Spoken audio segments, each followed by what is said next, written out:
Voici le savon et la crème Gola, une gamme qui lutte contre le vieillissement et la dégradation de la peau. Elle est faite aux extraits de la plante naturelle et traite toute impureté de la peau, telle que le tampon, les acnés, la gale psoriasis, la teigne tondante, l'hémorroïde, les rhumatismes et plein d'autres maladies de la peau. Notez bien, le même produit dans un nouvel emballage. Gola, traitant et unifiant. Un produit de l'Erisien Society. Esengo mingi koyeba bino ebele na bitando na bino pona kolanda basango ya ekolo Congo à travers émission Oyo Debout Congolais na etando Elf échangère TV na ebi boza ebele Oyo bolingi kombo ya Elf te parce que zali ko rappeler bino mafia ya ba français na kati ekolo Congo pe bipai bionso na Afrique mobimba tozali penda ko discuter ngai na rédaction na ngai pour que to revoir likamwana ya kombo ya Elf poete et se pelisa bosengi na bino ba imboka o bolandaka etando oyo na mwana mboka Samba Olonga. Bienvenue dans ce nouveau numéro. Merci na bino nyonso soko za déjà en direct, likez vidéo oyo, partagez yango na voisin, surtout ko bosana te ko s'abonner ceux qui osana nous abonner te na etando na biso. À la une de notre actualité, information liboso to kobetela ezali arrêté ya ministère ya enseignement supérieur et universitaire où ezali ko suspendre toutes les activités académiques au sein des établissements publics d'enseignement supérieur et universitaire de Goma et de Bukavu. En tout cas, ezali décision moko ezali contesté na bae oyo bazali ko mebenga ba opposant bazali ko mona pona bango ki ezali préjudice munene na baimboka ko suspendre ba activité académique ba étudiant ya Goma ya Bukavu bakoki kotanga lisusu kuna te soki balingi batanga esengeli ba se déplacer ba kende na ba zone oyo ezali sous contrôle ya gouvernement congolais. Décision oyo ezali reçue à l'unanimité. Banani bazali koboyango bazali na raison to pe bazali na tort. Samba Olonga azali wana pona ko éclairer bino ba lanterne boye bapenda décision ya malonga ezali wapi.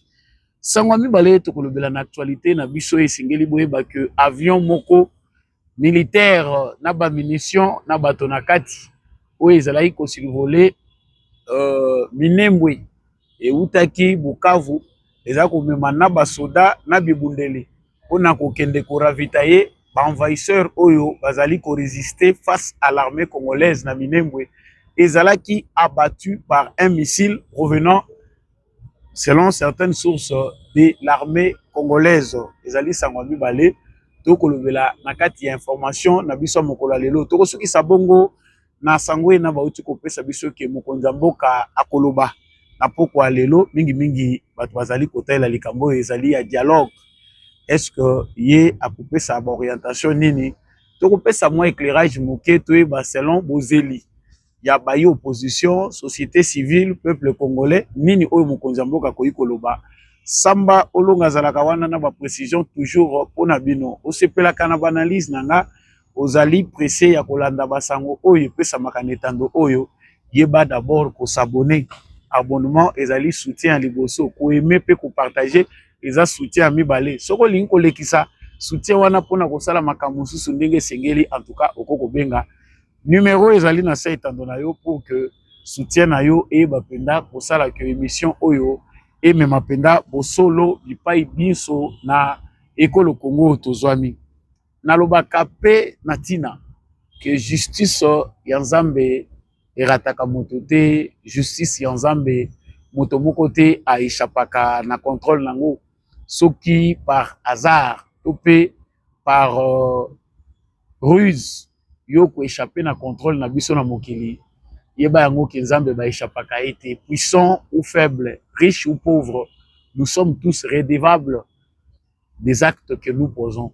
Salaka kaka malamu conséquence ekozala mabete na lombango na zongi na actualité décision oyo euti kozwama na ministre ya enseignement supérieur pe universitaire ya ko suspendre l'activité académique jusqu'à nouvel ordre na ba zone où ezali sous contrôle ya armée rwandaise où ezali ko sala makambo nango na label ya M23 na AFC. Est-ce que zali décision malamu toyoki ministère d'enseignement supérieur et su ndenge tobengaka yango bazwi décision que ba université ya Goma na Bukavu bakoki te sur ordre oyo eza kowuta wana Kinshasa pour recevoir ba étudiants pe kotangisa ba. Eloko liboso esengeli toyeba ezali décision oyo bazwi yango mpona nini. Mikolo eutaki koleka ba rebelle, ba terroriste ndependa malamu terme eza ko convenir na bango. Bazwi mokano ya kobanda ko suspendre de manière illégale et illégitime bato bazali ba responsable ya ba institution na biso académique, bato bazali ba professeur ya université ba congolais, ba oyo bazali corps académique ya ba université ya Goma pe ya Bukavu bazali ko subir oyo ezali ba décision oyo ezali ko wuta na ba officine ya ba service secret ya Rwanda. C'est-à-dire basali batali bamoni que na ba institution académique ba révolution ezalaka ba étudiant baza na esprit moko indépendant, baza ba chercheur bakoki pe ko inventer ba résistance to pe ba moyen moko ya résistance oyo koyi ko nuire na bango. Et bamonaki pona bango ke malamu ya kosala ezali ko banda ko suspendre batu oyo bazali ko travailler na ba institution wana académique. Ils l'ont fait à Bukavu comme basali yango na Goma. Ba décision wana lokola ezali ko relever te na compétence na bango. Lokola ezali ba décision moko ezali ko nuire na cursus normal ya parcours académique même ya ba étudiant. Ba komi pe ko banda ko bouger même matière oyo baza ko pesa na ba étudiant. Ba komi ko s'impliquer même na oyo ezali programme oyo ba pesa na ba étudiant na biso. Ça devait normalement faire l'objet d'une étude au niveau ya gouvernement central pe moto azali ko kamba ba institution nyonso universitaire ya République démocratique du Congo, mon ministre oyo azali ko kamba issu.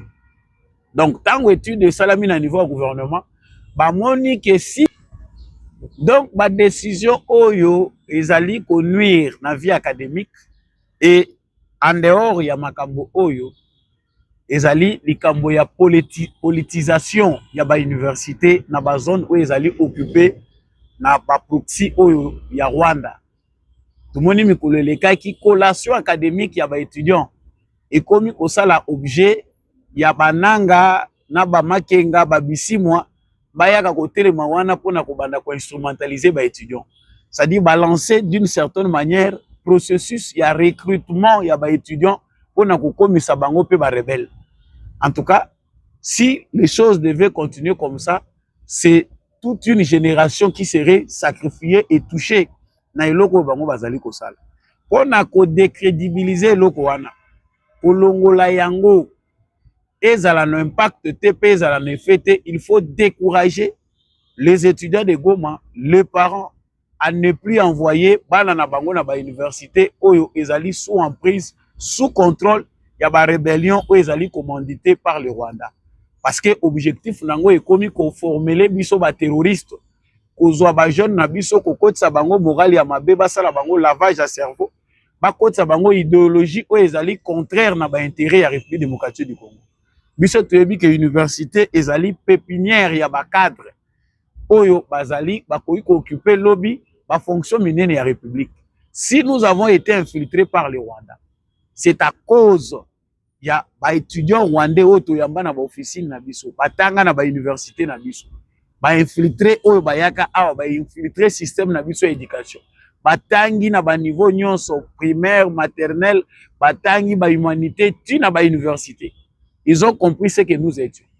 Ba koti pe na ba institution mboka na biso ba komi ko travailler contre ba intérêt ya mboka na biso. Aujourd'hui nous payons les frais. Ils veulent maintenant utiliser une autre catégorie à étudiants. Parce que ndenge zawane eza déjà initiation moko malembe au terrorisme. Soki ba étudiants na biso ba affaiblir bango, ba contrôler bango. L'objectif final serait ya ko pérenniser système ya ba rébellion oyo Rwanda kotisi na est ya République démocratique du Congo. Je pense que on ezali d'abord décision oyo et sali que ministre na biso enseignement supérieur et universitaire à suspendre l'activité académique. Mais tokei sikoyo na bato bazali ko contester décision oyo. Pourquoi cette décision n'arrange pas les autres? Naza Otangela Bino, tweet ya Martin Fayulu qui réagit par rapport à cette décision. À lobby, l'arrêté de la ministre de l'ESU suspendant toutes les activités académiques au sein des établissements publics d'enseignement supérieur et universitaire de Goma et de Bukavu, mais conduit à une conclusion. Les complots visant à la balkanisation de notre pays. Cette mesure signifie tout simplement que nos frères et sœurs vivant à Goma et à Bukavu, notamment les étudiants, sont abandonnés aux mains des rebelles de la FCM 23. Je demande au gouvernement congolais de rapporter immédiatement cet arrêté. Il est temps de mettre fin à l'amateurisme. S'il vous plaît, ayez pitié des Congolais. Wana ezali réaction ya Martin Fayulu. Il n'est pas le seul à réagir. Parce que plus loin, il y a encore un Denis Sesanga qui réagit aussi à sa manière par rapport à cette fermeture des universités. Pour l'opposant Denis Sesanga, la décision du gouvernement de fermer les établissements d'enseignement supérieur et universitaire de Goma et Bukavu, il la juge inacceptable. Dans une déclaration, l'opposant invoque les articles 42 et 43 de la Constitution garantissant les droits à l'éducation et rappelle que même au moment le plus critique de l'histoire du pays, les autorités avaient toujours veillé à préserver les calendriers scolaires et les examens d'État sur l'ensemble du territoire. Il appelle le gouvernement à rapporter cet arrêté, à assurer la réouverture immédiate des établissements ainsi que la continuité des enseignements et de la validation des diplômes, sans pour autant reconnaître l'administration imposée par les groupes rebelles dans ces villes occupées. Nazuika ba réaction wana mibale. Parce que ezako uta na ba opposant. Pour na bango, décision o ezwami na gouvernement ezali malamuti. Boyoki même Martin Fayulu à lobby, ezali une façon ya kofongola voie na balkanisation. Je ne sais pas si c'est là qui veulent faire la politique en République démocratique du Congo, bazalaka na ba bureau d'études. Bazalaka na bisika oyo, bazali ko faire travailler ba cerveau avant ya ko aborder question moko d'ordre public. Parce que c'est ça être un politicien. C'est mettre son intelligence et sa sagesse au service de sa société. Ce qui est au moni que ozali na vocation te, ozali na batute oyo permettre yo que ozala au service des autres. Il faut se taire. Analyse on a outi ko sa la bino awa ezali simple. C'est vrai. Bandeko na biso ya Goma, bandeko na biso ya Bukavu, bazali na droit na éducation, ezali droit na bango légitime et inaliénable. Bakoki kolongola bango angote. Mais tant que que le Rwanda veut utiliser ses droits en occupant nos sols pour instrumentaliser notre enseignement supérieur au profit de la rébellion na bango. Que peut faire le gouvernement? Ce qui Martin Fayulu azalaki président de la République, na banza ya linga ki atika bana na biso bakoma instrumentalisé par des professeurs rwandais, bakotisa bango service ya renseignement ya Rwanda. Ba matière et banda ko uta na Rwanda ba pesa ngo na bana na biso. Je ne pense pas que si Martin Fayulu serait au travail pour les intérêts de la République démocratique du Congo, il va l'accepter. Mais le col à certains de nos opposants, acteurs politiques na biso ebele, basala allégeance na Rwanda, bazali ko travailler de connivence na Rwanda pour affaiblir la politique na République démocratique du Congo, affaiblir la gouvernance du Congo. Il faut basala babiloko. On ne conteste pas tout. Même ngai on azali ko réfléchir na éviter que ceux qui Fayulu aleki ngai na nini se sanga aleki ngai na nini. Nous réfléchissons tous ensemble. Ceux qui les loto fongoli ba université na biso pendant que les rébellions occupent encore ba zone wana. Na intention oyo bananga bakabila bakagame bakomi nango. C'est-à-dire tous nos étudiants qui seront na kati ya ba université wana bakomi ba rebelle. Yango pona ngai eza opinion on naza ko partager pena ba congolais belé.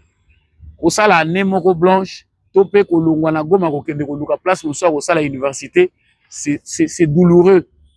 To yebi que ça conséquences moko fâcheuses et ko sele sengote na ba étudiant na biso bande ko na biso baza ko tanga na Goma na Bukavu. Mais c'est un aussi sacrifice pour la nation. Nous ne pouvons pas céder face à une rébellion, face à agression ya Rwanda o ekomi ko luka ko instrumentaliser la structure na biso ya ba classe. Oyebi que na moment toza ko loba bana na biso bana ya Rwanda na ba école. batangisi bango pendant plusieurs décennies que bamabele oyo eza na Masisi, bamabele ya Ruchuru na Kivu ezali ya bango, ezali ba territoire, ezali ba sol ya Rwanda oyo bayibaki batikelaki ba Congolais. Et ces enfants-là ont grandi avec cette intelligence. Laissez nos étudiants étudier entre les mains des rebelles oyo ba politiser déjà université, ezali lokola ko former ba futurs rebelles, ezali ko lukake ba rébellion esilate. Moi, j'encourage la décision prise par le gouvernement à travers la ministre de l'enseignement supérieur et universitaire. Mutoyo akotanga na ba université où ezali coordonné na bananga, parce que ça c'est eux qui veulent maintenant basala lokola mboka moko à part. Il n'y a pas de balkanisation. Bayebi malamu tendenge balkanisation yak. Bayebi malamu tendenge ba déclaraka état. Ave na bango ya échec elinge pousser bango ba poser ba acte moko ya ko énerver. Po bala kisa na opinion congolaise que bino bovandi koto déjà comme mboka mususu. C'est faux. Ils sont déjà asphyxiés politiquement, diplomatiquement. Ils ne peuvent que se retirer. Mais le rôle a montré que tous les astuces qu'ils ont utilisées pour instrumentaliser l'opinion congolaise, pour pousser l'opinion congolaise dans la rébellion contre Tshisekedi, les astuces ont échoué. Voilà pourquoi ils viennent maintenant avec cette aventure. Avant, c'était des magistrats. Bomonaki bavandi, bango pe bakomi pe ko nommer ba magistrat, bango pe basali ordre na bango ya ba magistrat na juridiction na bango. Balongwe na ba magistrat bakomi na ba université na ba école. Mais ils a passé. Récemment, à bomonaki ezalaki confusion, il y a des gens qui ont contesté na likambo ya mbongo. Mbongo eutaka awa bakendaka kofuta batu na zone oyo ba rebelle bazali ko exploiter. Na zone oyo M23 oyo bazali na Rwanda bazo exploiter. Ces gens-là volent le minerai. Ces gens-là administrent, ils font payer des taxes. Est-ce que mbongo ane yaka Kinshasa? Comment ils utilisent cet argent? Mais ces gens veulent que mbongo eutaka na Kinshasa eke na kofuta ba fonctionnaires, eke na kofuta batoyo bango bazui en otage. C'est absurde. Et il y a des gens à Kinshasa qui soutiennent ça, bazolo bate. Tout le monde a même Kamere pendant qu'il était à l'Assemblée nationale en tant que président de l'Assemblée nationale. Azo soutenir que non, il ne faut pas gouvernement na biso atika batouana na abandon. To continuer kotinde la ba rebelle mbongo bango ba futaka ba fonctionnaire ya l'État. Non. Ba fonctionnaire na biso ya l'État, ba agent ya ba service public, ba yebi que préjudice ezali causé na guerre. Parce que ce qui guerre éclaté Congo mobimba awa, bango ba ko réclamer salaire te, to kozala biso nyonso to la tatenu to bunda bitumba. Qui est cet agent là qui ne comprend pas que nous sommes occupés agression moko o ezo monana clairement ezali ya Rwanda. Je vous dis que bandeko na ngai, cette décision est contestée par Batu Oyo bazali ko travailler pour na Kagame. Ceux-là qui contestent awa natangi kaka Delis Sangana Martin Fayoulou. Mais en réalité, c'est beaucoup. Hein? Bazé belé oyo baza ko linga ko contester ka ba décision du gouvernement sans faire des études au préalable, soit par mauvaise foi, soit parce que la tête de Tshisekedi est au sommet de l'État, soit parce qu'il travaille en intelligence avec les Rwandais pour que Mbo Cannabis continue à patauger toujours dans le problème où il y a insécurité. L'université n'est pas un quartier général de la rébellion. L'université est à la siège de la rébellion. Pour tout patriote, Oyo ayebi ke alingaka Congo, il doit saluer cette décision. Mobutu Kutu na instinct na dictatorial. Na ba année 70 quelques pour ceux qui ont cet âge-là ba yebi makambo elekaka. Tango amoni que ba universitaire bana ya Louvagnon baza ko telemela pouvoir na ye. Parce qu'intelligence se vend kuna bazan esprit libre éveillé. Il a fermé l'université pendant 2 ans. Azu ba étudiant atindi bango na armée. En réalité, cette mesure devait être encouragée. Elle n'est pas prise de manière même très radicale, mais ils ont mis quand même de manière à ce que tout décourager Batu Oyo, balingi ko instrumentaliser ba université na biso pour comme loko la centre na bango ya intelligence. Bazo ba étudiant ba komisa bango bani na bango parce que lobby ba ko kende, mais esprit Oyo ba kolona na mitu ya ba jeunes étudiants. Makambo Oyo ba ko pesa bango e ko wuta manipulation wana eza loko la bombe à retardement. Voilà les raisons qui poussent pavé patriote Toboya Oyo Banguna ya mboka bazali koloba. Cette décision là, elle doit être maintenue. Voilà comment il faut encourager le pays. sango mibale nazali kolobela awa ezali likambo oyo ya minembwe. Eza un avion moko ezalaki komema ba renfort pe matériel pour les M23 na ba Turaneo ba militaires, quelques militaires aussi bazalaki na kati. Ezali kosala ba navette. C'est un grand cargo.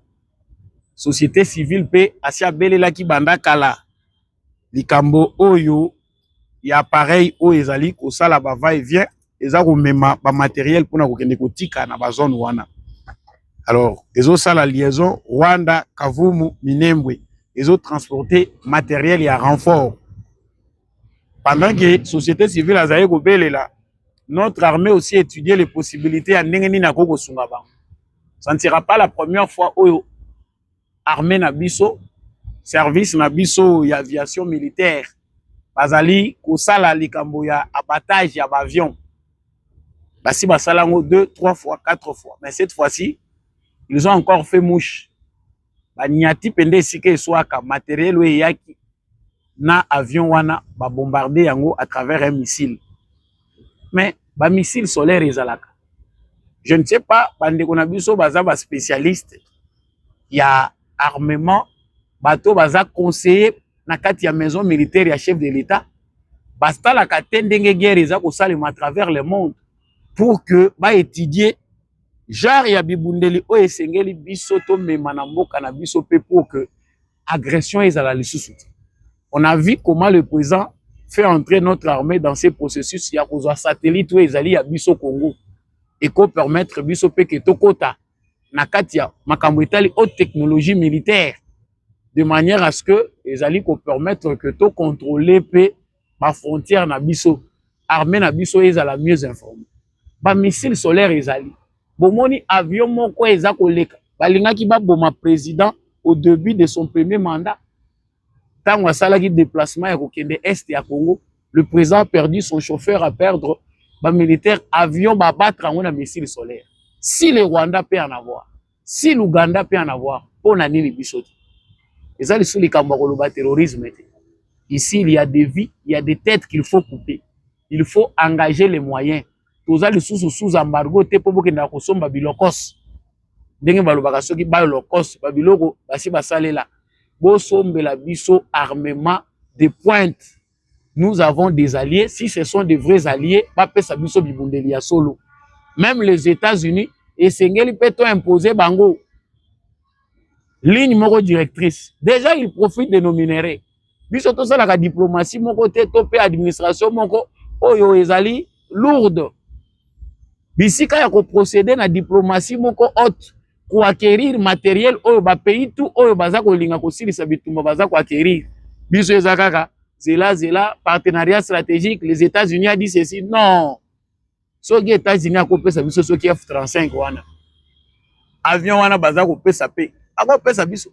Si les Américains peuvent nous vendre ce qu'ils vendent. Ba pays oyo baza na technologie de pointe, ba pesa biso pe bubundeleza ya solo. Ça sera une bonne nouvelle. La diplomatie du président de la République doit passer de niveau. Batou oyotoyebi ke balinga ki te tozala équipé parce que leur objectif dans tout ce qu'ils faisaient ndenge batiaki biso sous embargo militaire, c'était que Congo ezala en insécurité pour bazwaka nyonso bango balingi. Maintenant que nous avons passé cette étape, nous devons être armés comme il le faut. Il faut maison militaire ya Congo ezala na ba stratège. Ba recrutement, il faut et présenter na ba universitaires congolais le bonnes offres que de l'armée congolaise aujourd'hui. Parce que nakala armée zaka ya bato mayele. Il faut que les étudiants congolais na ba université, ba généraux na biso ba colonel, ba kendi na ba université, ba kende ko lakisa na ba jeunes congolais importance ya kozala na armée lelo. Parce que bisika liboso tozana besoin ya bato. Il y a mitou ezo sala, c'est l'armée parce qu'on a besoin de rétablir la sécurité sur toute l'étendue du territoire congolais. Quand on ne recrute pas de bonnes personnes, l'armée n'a toujours un problème. Avant, l'armée recrutait dans les universités, dans les écoles. C'était là-bas parce que les autres recrutés, oui, à sa volonté, maïebi ko komata kombo na yete. Tozuye kaka parce qu'il s'est présenté, parce qu'azole la mingi gaz à l'armée. C'est quelque part, ça fait pas du bien. Allez convaincre nos étudiants Université de Kinshasa, Université de Lubumbashi, Université pédagogique nationale, ISTA. Il y a des jeunes ingénieurs qu'il faut présenter les nouveaux programmes militaires de la RDC. Quelque part, notre armée manque cette communication-là dissuasive ou persuasive. Il faut convaincre les jeunes oyo bakoli lelo na kanda bayebi ke na armée eza kokende kobomisa bato. Toko na mayele nango na kokende kosala armée te. Soki na ke kokota na armée na kokufa babomisaka bana bato eza guerre moko ya bango ba politiciens. Il faut leur apprendre que nous avons changé de paradigme. Tshisekedi lelo ndenge aye en tant que président de la République a pesi programme militaire à kozala malam, moi si na ya kozala malam, on va construire de nouveaux camps militaires. Quand na biso kozala réhabiliter tous les services et kozala viable pour na ba militaire pe ba policier. Ce qui lelo tozomona ke on continue toujours à recruter de mauvaises personnes, c'est parce que la communication y a recrutement ezo le kanango kaka ndenge wana oh l'armée recrute tous ceux qui sont ceci. Non, aujourd'hui l'armée doit convaincre parce que réputation armée bebaki, image armée bebaki.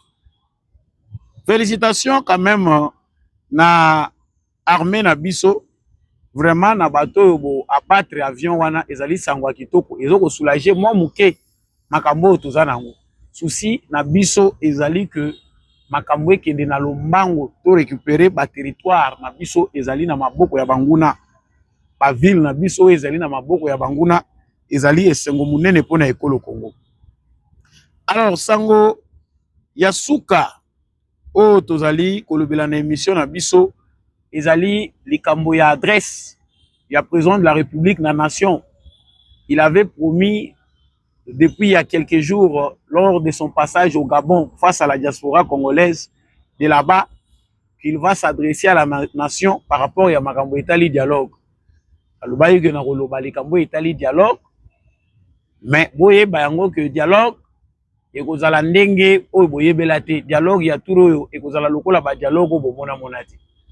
Tout est déjà dit par Félix Tshisekedi. Nyonso asi alobi yango kotalisa bato nyonso bazali na Congo que les pays, la République démocratique du Congo est dans un tournant historique, décisif. Il faut Congolais nyonso à participer.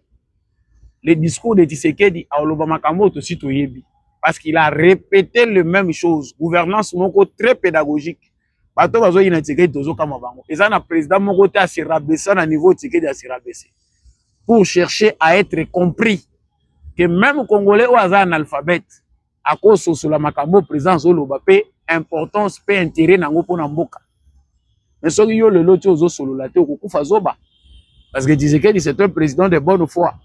On peut le critiquer sur un point ou sur un autre, mais dans l'ensemble, Tshisekedi est largement en avance par rapport à Bissonio Soba Congolais.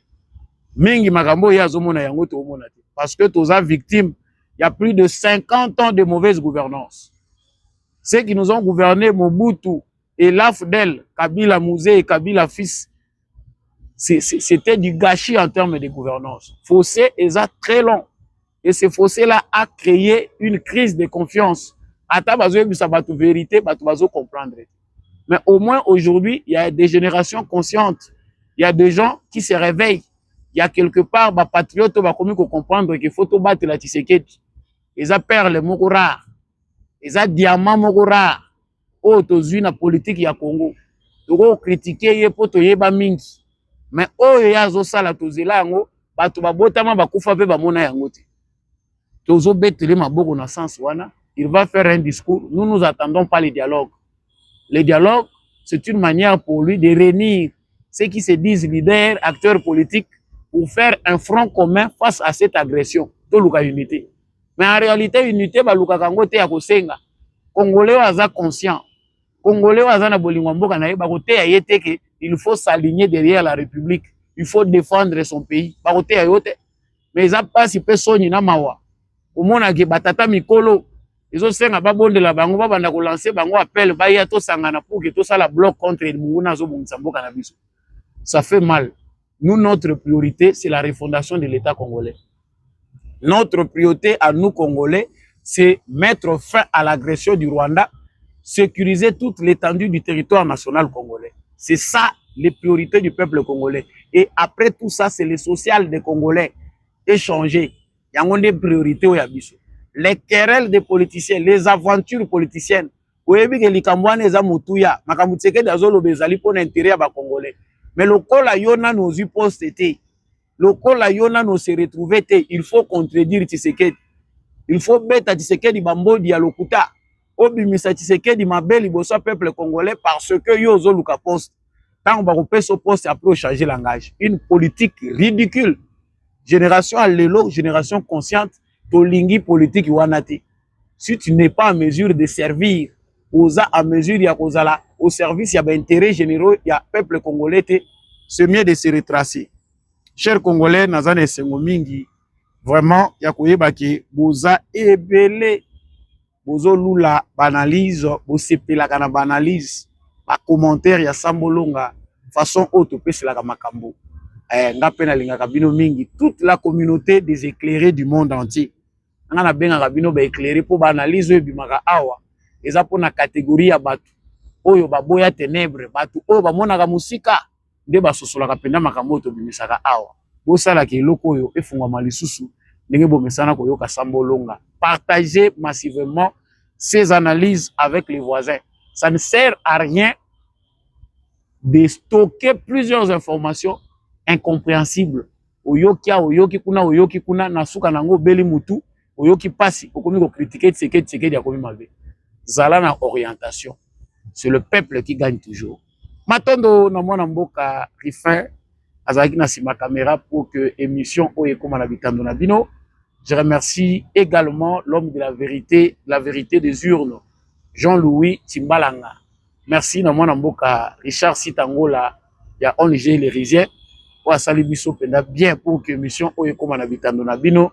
Baza mingi te, baza kosala biso ba kopesa biso ba opportunité oyo. Matondo na mwana mboka Boniface Mpunga, papa Maurice Kikangala, papa Gilles Kasongo depuis Hollande, boza ebele lokola papa Michel Lumakaso, pasteur Dick Bobolamba, bozali kolanda biso. Merci mingi na papa Jean-Marie Kayeye na maman Fifi depuis Londres, bozali kuna na Royaume-Uni. En tout cas, merci beaucoup maman Fifi, merci papa Jean-Marie Kayeye, toza ensemble. Merci également na maman Bilbilonda, maman Lisette Mombendou, boza ebele bolingaka analyse pe ba information pe sa makana mwana mboka Sambolonga ba parlementaire debout nyonso ya parlement debout échangeur elf na ville à Kinshasa. Je vous aime beaucoup. Tous ceux qui ont besoin de soutenir cette émission peuvent passer par mon canal pour que émission oyo et qui indépendant liboso botia biso maboko wazalendo na motema FARDC na motema. On se retrouve prochainement avec un nouveau numéro.